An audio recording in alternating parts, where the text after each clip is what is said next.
Welcome everyone, and thank you for joining us today. We will be talking about the TAACCCT final evaluation reports, and you should have received the guidance on the final evaluation reports from the from DOL as well as from the TAACCCT eval at urban.org email, and we have sent other information to support the development of your report, especially on the TAACCCTeval.org website. Today we'll go over some key points from the guidance today, but more importantly, you'll hear from one of your fellow third-party evaluators, Heather McKay, on tips and lessons for developing your report. To the webinar, we welcome third-party evaluators, mainly from round 3, but we're happy to have round 4 grantees and third-party evaluators who are interested in thinking about their report ahead of time. And this can be helpful to grantees as well who are interested in what's expected for the final evaluation reports. Federal staff, the federal project officers, also could benefit from our discussion today. This webinar will be recorded and posted to the TAACCCTeval.org website.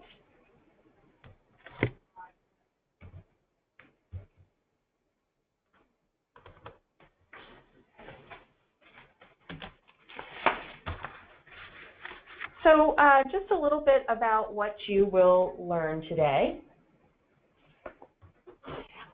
We will be talking about why the final evaluation reports are important, some about the expectations for the structure and content of the final evaluation report, submission of the final evaluation report, so the deadlines and who to send it to, some publications, publication of the final evaluation report, where they will go and how you might think about communicating the findings, and tips and lessons on developing your final report from your fellow TAACCCT third-party evaluator.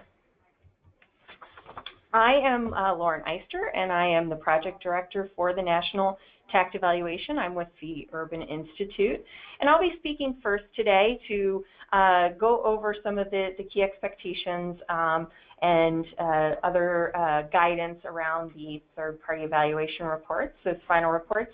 And then we'll jump right into Heather McKay, a TAACCCT third-party evaluator from rounds 1 through 4, and she is director of the Education and Employment Research Center at the School of Management and Labor Relations at Rutgers University.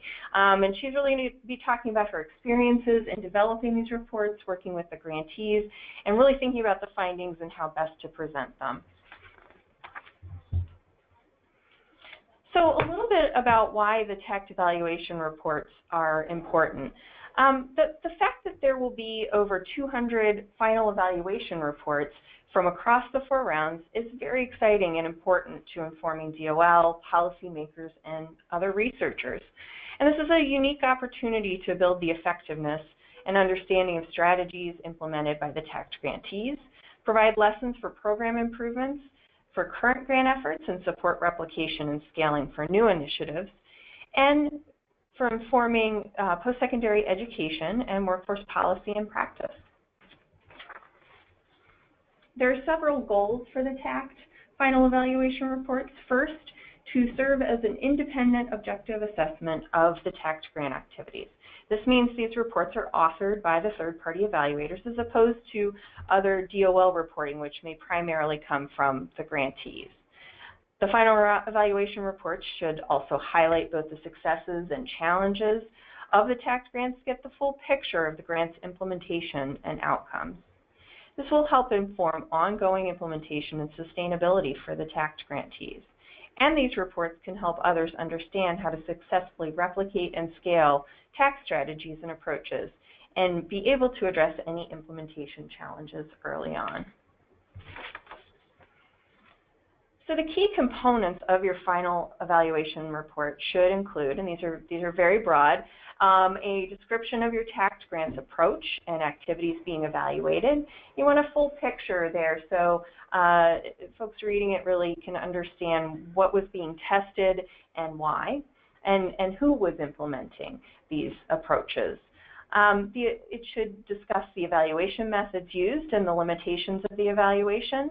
This is really important, especially for any outcome and impact findings you have for others to be able to interpret the findings as well as understand the rigor of what you're presenting. You want to have findings from both your implementation and outcome and impact analyses. And these findings really want to not just describe what's being observed, but be able to help explain what you're seeing and what the findings may potentially mean. And this can also include thinking about those successes and challenges that really are a key factor in understanding the TAACCCT evaluation approaches that can help others. You really want to try for the report to be as visually appealing as possible to highlight the key findings. These could be graphs, charts, other diagrams that can really help explain key findings. And it really a key understanding of what the TAACCCT grant approach is as well. You also want to be able to think about the implications of the findings for policy and practice. So, towards the end of your report, really be thinking about what this means for policymakers, for practitioners in the field, and maybe even discuss what future research around this area really could look like and what could be built on from your work. Also important to include is an executive summary. So we're really encouraging third-party evaluators to include an executive summary at the top of your report, that it serves as a summary of what you've learned, and really be able to hone in on the key takeaways that can really be important for folks to understand who can't read the whole report. And so an executive summary really does help to ensure that high-level findings from the TAACCCT grants are effectively conveyed for a wide audience. And it allows for findings across the TAACCCT evaluations to be compared more easily and support building a body of evidence on the TAACCCT approaches. So many of you are, going to be producing these 200+ reports. The executive summary can be really key for being able to look across different TAACCCT approaches and grantee experiences. And the executive summary should really focus on providing clearly written information that is condensed to really highlight the most important things readers should know about your evaluation and the findings. So similar to the overall report and what that content should look like, we have provided a recommended format for an executive summary, and this was sent out to you all with the guidance, but also can be accessed on the TAACCCTeval.org website. But the executive summary should contain a short summary description of the TAACCCT intervention that was tested, information on that evaluation design that you used, and some of the key limitations might be important to include, the implementation findings, as well as the outcome and impact findings. So really, what are the most important things people should know based on the evaluation? And a conclusion, some concluding thoughts on key lessons and implications for policy and practice. And again, that's available on the TAACCCTeval.org website. In addition, on the TAACCCTeval.org website and mentioned in the guidance, there are resources for developing your final evaluation report. So we have samples from TAACCCT evaluation reports from rounds 1 and 2, especially focused on those executive summaries and how that can be done well. In addition to presentation of both implementation and outcome and impact findings. And then we have some graphics that can be reviewed for ideas for your reports, and some other resources that maybe could be helpful. So again, check that out on the TAACCCTeval.org website. So we also want to mention the process and timing for submitting your final evaluation reports. For the round 3 grantees, the reports are due no later than September 30th of 2017. So this is at the end of the grant period. And this is really important to keep in mind. So in building in your timeline, I think Heather will speak to this some as well, really giving enough time for third-party evaluators to be able to submit your final evaluation report, have it reviewed by the grantee, and then have it formally submitted to DOL no later than September 30th. And DOL has discussed and talked about that they understand there may be data limitations to being able to produce that final report with the original design intended, but that you should do your best and include what's absolutely feasible, and just explain where maybe there's a lack of data because of the timing and need for submitting the report. So again, it's just important that you get the reports in by September 30th. You can submit the report by email to your federal project officer, as well as to the TAACCCT@dol.gov email. And we also ask that you copy the TAACCCT@urban.org website as well. And we recommend submitting the report in a machine-readable portable document, so a PDF, so that reports are searchable and accessible to people online. So again, due September 30th, 2017 for the round 3 grantees. It will be similar timing for the round 4 grantees, but DOL will be talking about that as the time comes. So just to mention a little bit about thinking about where to publish your final evaluation reports, DOL is telling grantees to post those final evaluation reports to the Commons.org website. And you'll see a lot of your fellow grantees and third-party evaluators have posted their reports up there, the rounds 1 and 2 grants. So it's a great resource all around. DOL may also publish the reports, selected reports, on Workforce System Strategies, the website there. And if you go to the PDF version of this presentation on the TAACCCT.org website, you can click to direct links to these different websites. The Clearinghouse on Labor Evaluation and Research, CLEAR, may also review the third-party evaluation report. And so this is especially important for thinking about the rigor of the evidence being presented in those third-party evaluation reports, and understanding how best what worked and where there were challenges. So it's a great site to learn a little bit more about those reviewed evaluations and the evidence behind them. And then DOL also encourages grantees and third-party evaluators to post reports on their own websites. Really have those reports out there so that they are accessible to as wide an audience as possible. And finally, we just had some ideas in terms of how these evaluation findings can be shared more widely. The National Evaluation Team is developing a report synthesizing the findings from TAACCCT final evaluation reports. We're currently working on synthesizing the round 1 and 2 evaluation findings, and that'll be coming out in the near future. Grantees and third-party evaluators are also encouraged to seek opportunities to present TAACCCT evaluation findings. They could be at workforce or community college conferences and other meetings, both nationally and regionally. And also on upcoming TAACCCT evaluation community webinars. So we'll be looking towards the third-party evaluators to help us present really some of the interesting findings that are coming out of your evaluations, and really be able to share them with your peers.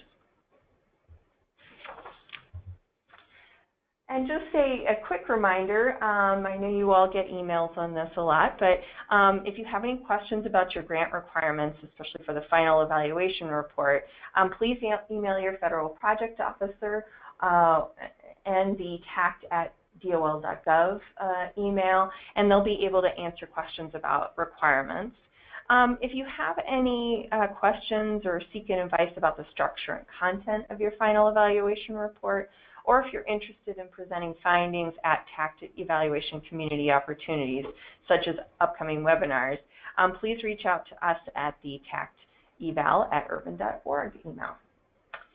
And with that, I am going to turn it over to Heather, who is going to give you the evaluator's perspective. Heather? Thank you so much, Lauren, and thank you to both the Urban Institute and the United States Department of Labor for asking me to present on this call. I'm really excited to talk about the final reports that we've done here at Rutgers for various grantees, and also the work that we're still doing in thinking about final reports and how to present information. Next slide. So just to give you all an idea of the work that we've done so far, here's a listing of the TAACCCT evaluations that we are doing. We had one round 1, a round 2, a round 3, and we have a couple round 4 happening. And my comments today are primarily going to focus on the round 1 through 3 final reports and the lessons we've learned from those, because we haven't started too much of the work on the round 4 projects yet.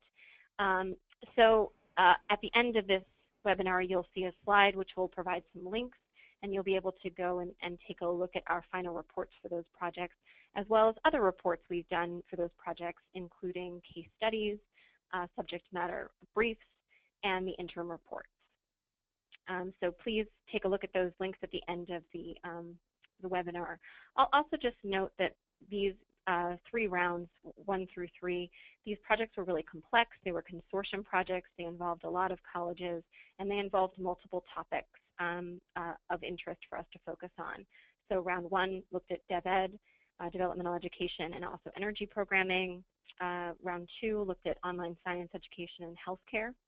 And round 3 is looking at prior learning assessment and manufacturing. So lots of topics to think about and a lot of dense material to cover in a final report. Next slide. So as we were thinking about putting these final reports together for these 3 rounds, we thought about the different audiences that we had and how we could really serve those audiences and also sort of meet the goals of the evaluation to do the various things that we needed with the many dense topics and great amount of material that we had to cover. So we really sought to think about providing a meaningful analysis for the grantee, for USDOL, and for others who could be the workforce system or policymakers or other community colleges throughout the country. We also wanted to think about how we could help grantees understand some ways that they could continue their own project improvement and think about scale and sustainability. And finally, this was a lot of work for the grantees, so we really wanted to tell the story that they had accomplished over the last 4 years and all the work that they've worked on. For the USDOL, we wanted to, of course, meet the outlined objectives, provide good information on both implementation and outcomes, which we have done in different ways in each of our evaluation reports. We also made sure to be clear about our methods and the data limitations that were there, and in each project we had kind of unique data limitations. So those were very important in the analyses that we chose and also in sharing those as we put the report out. And then we wanted to make sure that we put in some information about implications for policy and practice and next steps for research and evaluation. So all of these considerations have been really important to us in terms of planning how we move forward with our final reports and also the different kinds of analyses that we try to do. And in many cases, as Lauren kind of talked about, we added to the analyses that we were planning to do from the original grant or changed things based on the data that ended up being available to us. But I think in all the cases, we tried to tell the best story that we could and provide the most complete analysis to really show the implementation and the outcomes of each one of the projects. Next slide. So another really important topic for us to think about is choosing focus areas. And I mentioned at the beginning that these projects that we were working on involved lots and lots of colleges. Our first grant, in fact, involved 15 colleges, and many topics that were really important and really deserved attention. And so throughout the 3 rounds, we found different ways to deal with that and to try to do the best possible thing for both the USDOL grantees and the other populations, as I talked about in the previous slide. And so I'll give you some examples from our reporting and how we chose to do this. In round 1, the state of Colorado did a very massive developmental education redesign that went across all of the schools in the state as part of their TAACCCT grant. And so we really believe that that deserved quite a lot of attention. And so we produced an implementation final report for that, and also an outcomes final report from that with just the focus on DevEd. And then alternatively, we did another final report which focused on energy. And I'm not suggesting that 3 final reports is the way to go. It might in fact be too much, but what I think we learned from that is the value of really telling each one of the stories and providing enough information to share good quality analyses on implementation and outcomes for each of the important topics in the grant. And so that became a theme for us as we moved forward, because we realized there was just so much to talk about, so much to tell, and we really wanted to make sure that we did that in the best way possible. One thing we also learned from that experience in round 1 is that we needed to make the information that we presented accessible. So Lauren talked in her presentation about a 200-page report, and we probably wrote more than 200 pages for that first round 1 grant. But what we realized is it also has to be accessible to that grantee, and really what our goal was to make this information accessible and tell a story to every person that we took the time from to do an interview with or talk to throughout the grant period. And so what we've come to start to do is to create small pieces that go with these reports. And the executive summary is certainly one way to do that. Another way that we've tried to do that is to take small topics that emerge in the reports and to produce sort of 1 or 2 pagers as well that kind of go with them that someone could pick up as an alternative to reading that full report, and maybe go to the full report if they find it really interesting. Finally, I think one of the important things that we do throughout the project, and this is a really crucial, I think, piece to making sure that the grantee is getting what they need from the report and learning from the evaluation, is to really discuss what's going to be covered and what the important components of the report will be. Certainly, the evaluator has their ideas, and the grantee might have other ideas, and having a conversation about that has always been very helpful for us. This, of course, does not mean that it is not an independent evaluation. It certainly is, but having those conversations with grantees is important in structuring what are the focus areas that you're going to choose in the vast array of things that they're doing. We also like to think about creative ways to incorporate some of the maybe smaller grant activities that are occurring. So in our round 3 project, and I hate to call them smaller, in our round 3 project, there are 2 major themes, as I talked about before, prior learning assessment and also manufacturing. But there's also all these other things that are going on. They're working on micro-credentials, badging. They've got navigator positions. They're also doing a lot with hands-on learning and the equipment they purchased. So we're thinking about finding exciting ways to bring those pieces in. And for our round 3 report, the way that we've decided to do that is to do a report that looks at chapters. And so we have chapters on many of these topics. And these chapters also allow us to do some really creative analyses. So for the hands-on learning piece, we're doing a quasi-experimental design to look at the implementation of equipment at each one of the colleges and kind of comparing different time frames of equipment implementation. For the navigator, we've done quite an extensive qualitative implementation piece on the role that the navigator plays, and so that'll be one chapter. And then we're also looking at the touches of navigators based on the data that navigators collected throughout the entire project.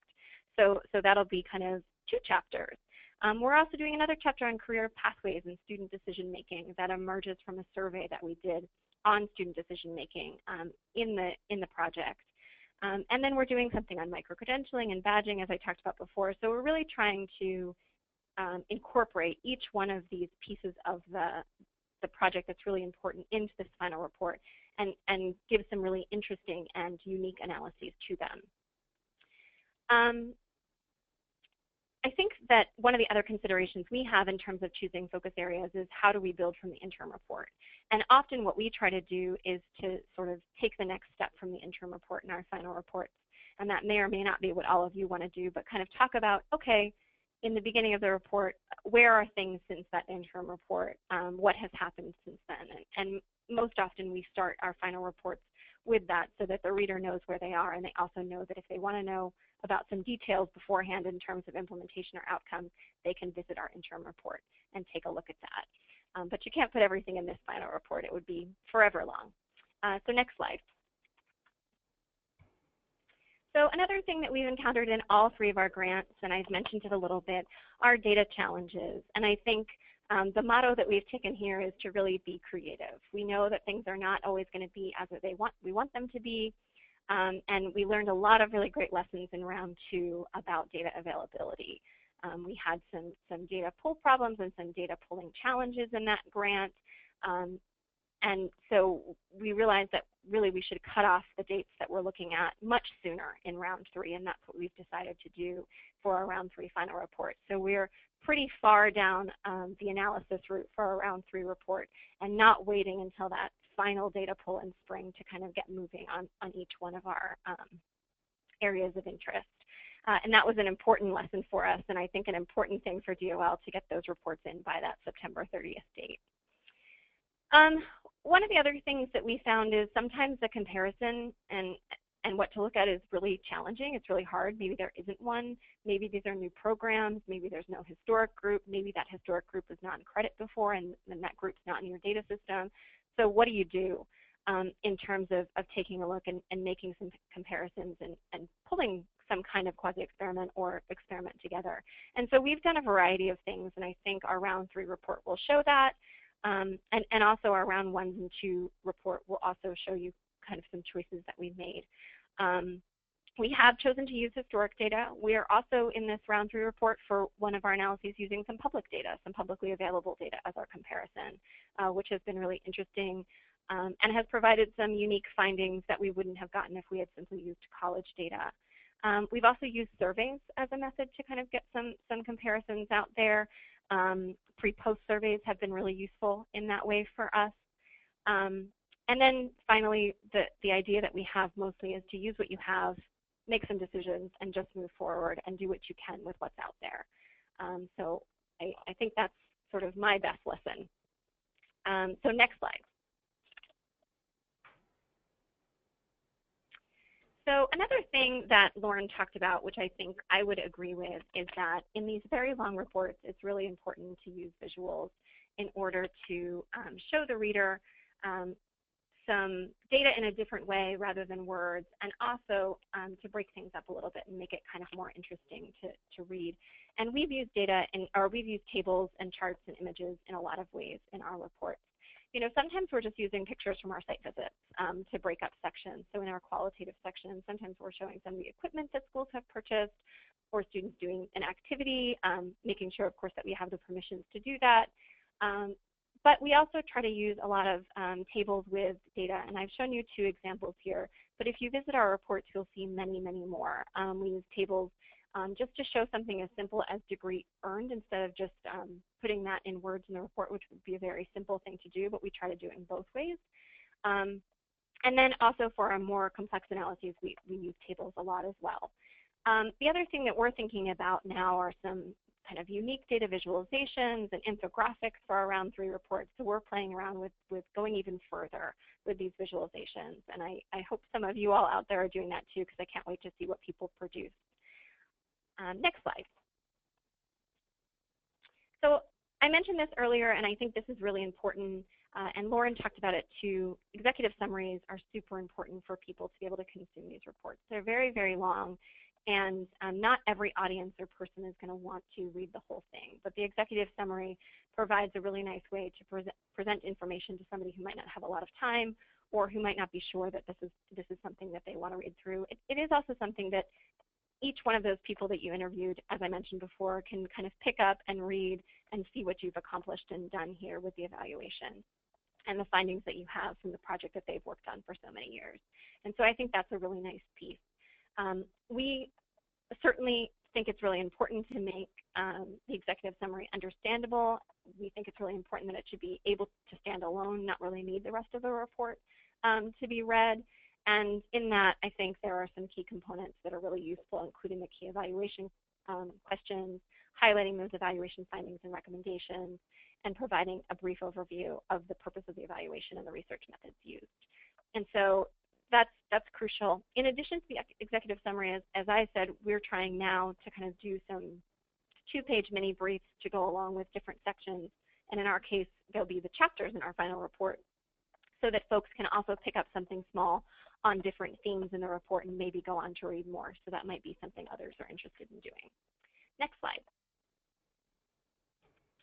So I think that in terms of the final report, one of the really important processes that I always have is discussing that final report with the funder or with the grantee, sorry, and the colleges.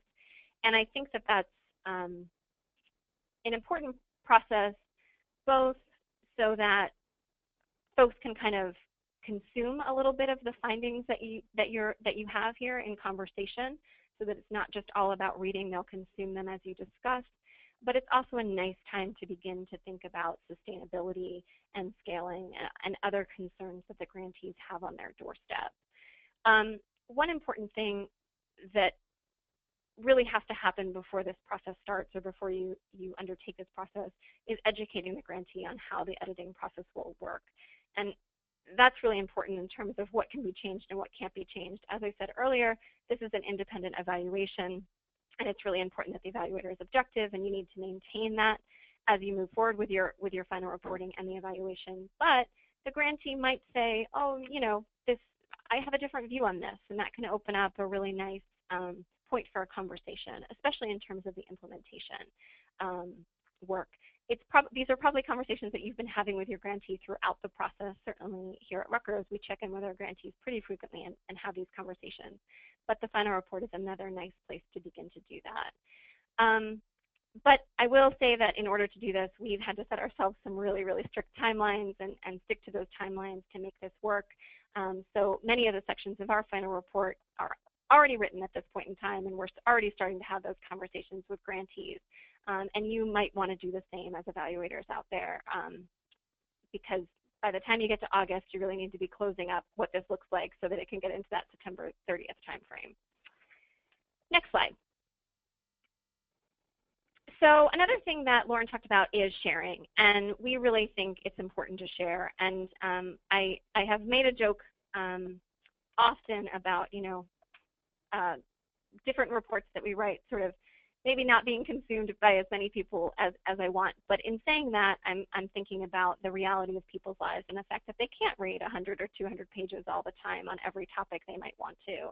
And so what I've been trying to do throughout the TAACCCT process with rounds 1 and 3, and certainly we're doing it in round 4 as well, is to get the information out to the grantee and to others in the country in a variety of ways. So we've tried to do presentations at various practitioner and academic conferences. We've participated in as many webinars, including this one, as we can to share what we've done. We've also done individual phone calls with folks to tell them about different pieces of the research that we've done. I've talked to other evaluators in TAACCCT, and I've talked to other grantees around the country and introduced them to folks from the consortiums that we've worked with who might be able to answer more questions. In addition, those short briefs I talked about are another way. Infographics are something we're playing with now, and data visualizations. We're also thinking about doing some videos and other things so that we can get some of these findings, outcome, and implementation out to the world in an interesting way. Next slide, please.